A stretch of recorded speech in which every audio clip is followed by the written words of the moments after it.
This is Rickie News Channel. I'm James Menendez. Our top stories. Ashli Babbitt, a California woman who participated in the U.S. Capitol riot on January 6, was ambushed by the Capitol police officer who fatally shot her as she tried to enter the Speaker's lobby outside the House chamber, a lawyer for the family said this week, according to reports. The family plans to file a $10 million wrongful death lawsuit against the Capitol Police and the officer, the Washington Examiner reported.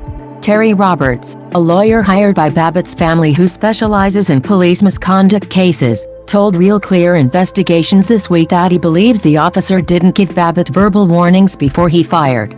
It's not debatable. There was no warning, Roberts alleged.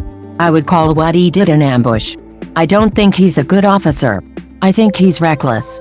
The unidentified officer's lawyer, Mark Schammel, has denied Roberts' version of events. It's a false narrative that he issued no verbal commands or warnings. He was screaming, "Stay back! Stay back!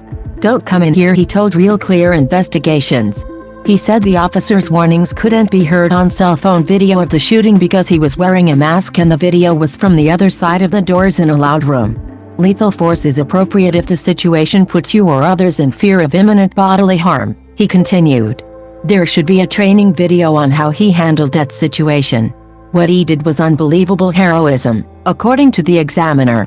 The officer was cleared of wrongdoing by the U.S. Justice Department, which said in April there is insufficient evidence to support a criminal prosecution. In order to establish a violation of this statute, prosecutors must prove, beyond a reasonable doubt, that the officer acted willfully to deprive Ms. Babbitt of a right protected by the Constitution or other law, the Dodge said.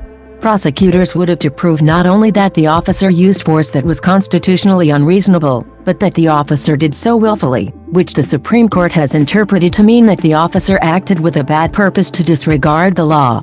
The family also sued in June for access to video footage and other documentation related to the shooting and the identity of the officer. Video of the incident shows the officer, whose face can't be seen, pointing his weapon at the rioters who are smashing the glass in the door. "There's a gun. He's got a gun," rioters can be heard saying before Babbitt is shot in the left shoulder while trying to get through the broken window. Babbitt can be seen falling to the floor. She later died at a hospital.